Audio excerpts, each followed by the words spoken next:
Welcome back, friends. It's Old Dad Guy. Tonight, we're cracking open one of the most famous poems in all of horror literature, Edgar Allan Poe's The Raven. Now, don't worry, I'm not about to summon any copyright spirits.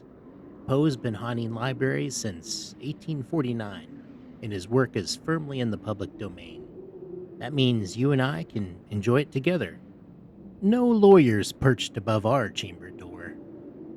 This one is dripping with atmosphere, a midnight visitor, a grieving soul, and a bird that only knows one word, but somehow makes it feel like the end of the world.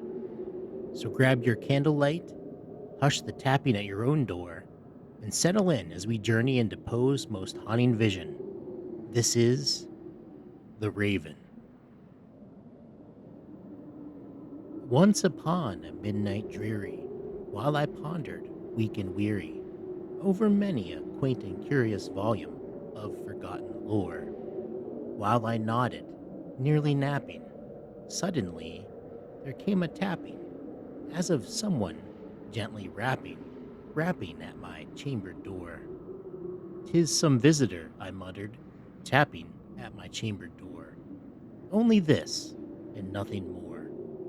Ah, distinctly, I remember it was in the bleak December, and each separate dying ember wrought its ghost upon the floor.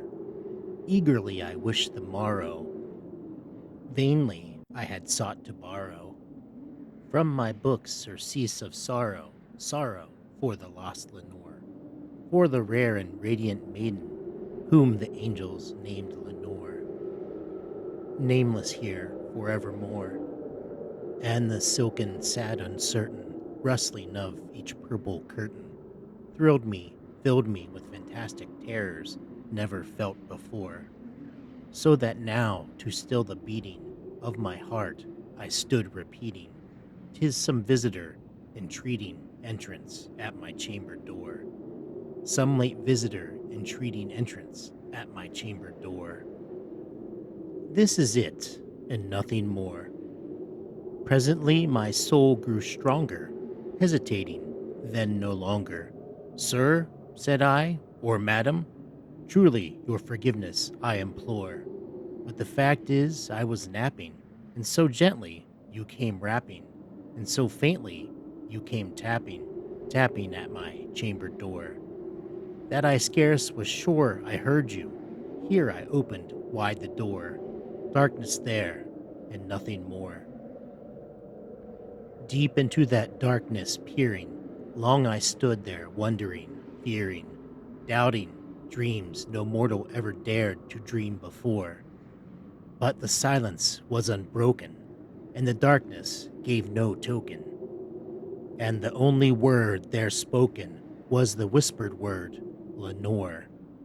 This I whispered, and an echo murmured back the word, Lenore. Merely this, and nothing more. Back into the chamber turning, all my soul within me burning, soon I heard again a tapping, somewhat louder than before. "Surely," said I, "surely that is something at my window lattice. Let me see then what thereat is, and this mystery explore.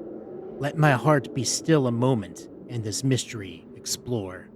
'Tis the wind, and nothing more." Open here I flung the shutter, with many a flirt and flutter. In there stepped a stately raven of the saintly days of yore. Not the least obeisance made he, not an instant stopped or stayed he, but, with mien of lord or lady, perched above my chamber door, perched upon a bust of Pallas just above my chamber door, perched and sat, and nothing more. Then this ebony bird beguiling my sad fancy into smiling, by the grave and stern decorum of the countenance it wore. "Though thy crest be shorn and shaven, thou," I said, "art sure no craven, ghastly grim and ancient raven, wandering from the nightly shore. Tell me what thy lordly name is on the night's Plutonian shore." Quoth the raven, "Nevermore." Much I marveled this ungainly fowl to hear discourse so plainly, though its answer little meaning, little relevance bore. For we cannot help agreeing that no living human being ever yet was blessed with seeing bird above his chamber door, bird or beast upon the sculptured bust above his chamber door, with such name as Nevermore. But the raven, sitting lonely on the placid bust, spoke only that one word, as if his soul in that one word he did outpour. Nothing farther than he uttered, not a feather than he fluttered, till I scarcely more than muttered, other friends have flown before. On the morrow he will leave me, as my hopes have flown before. Then the bird said, Nevermore. Startled at the stillness broken by reply so aptly spoken. Doubtless, said I, what it utters is its only stock and store.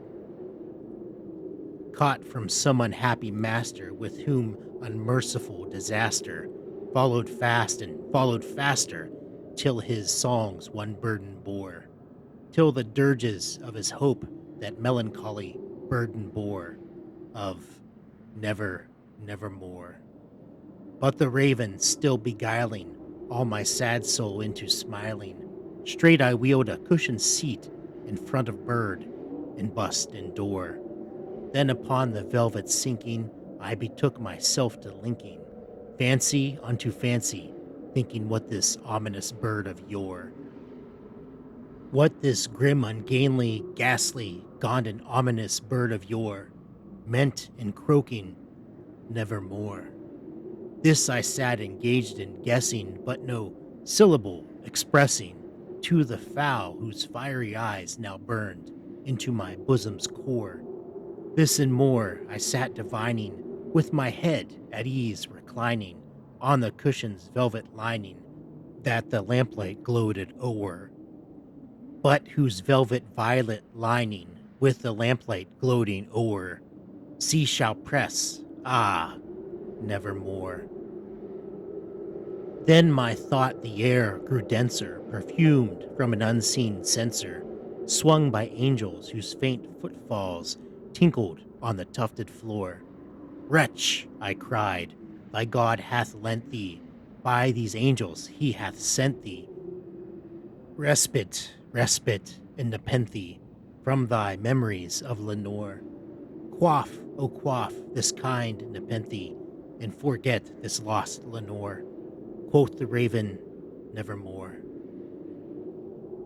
Prophet, said I, thing of evil, prophet still, if bird or devil, whether tempter sent, or whether tempest tossed thee here ashore, desolate yet all undaunted, on this desert land enchanted, on this home by horror haunted, tell me truly, I implore, is there balm in Gilead? Tell me, I implore, quoth the raven, nevermore. Prophet, said I, thing of evil prophet still, if bird or devil, by that heaven that bends above us, by that God we both adore, tell this soul with sorrow laden, if, within the distant Aidenn, it shall clasp a sainted maiden, whom the angels named Lenore. Clasp a rare and radiant maiden, whom the angels name Lenore. Quoth the raven, nevermore. Be that word our sign of parting, bird or fiend, I shrieked, upstarting. Get thee back into the tempest and the night's Plutonian shore. Leave no black plume as a token of that lie thy shell hath spoken. Leave my loneliness unbroken, quit the bust above my door. Take thy beak from out my heart, and take thy form from off my door, quoth the raven, nevermore. And the raven, never flitting, still is sitting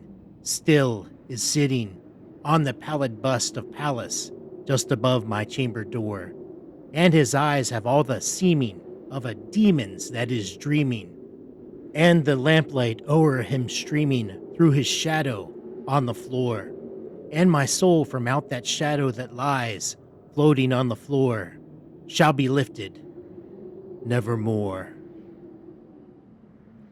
And there you have it, friends. The Raven. I hope I did it some justice. Poe's midnight visitor, forever perched, forever reminding us that grief has a way of echoing louder than we'd like. If you enjoyed tonight's reading, do me a favor, tap that subscribe button before the Raven taps at your chamber door. I'll be back soon with some more tales from the shadows, so keep your lights low, your coffee hot, and your curiosity sharp.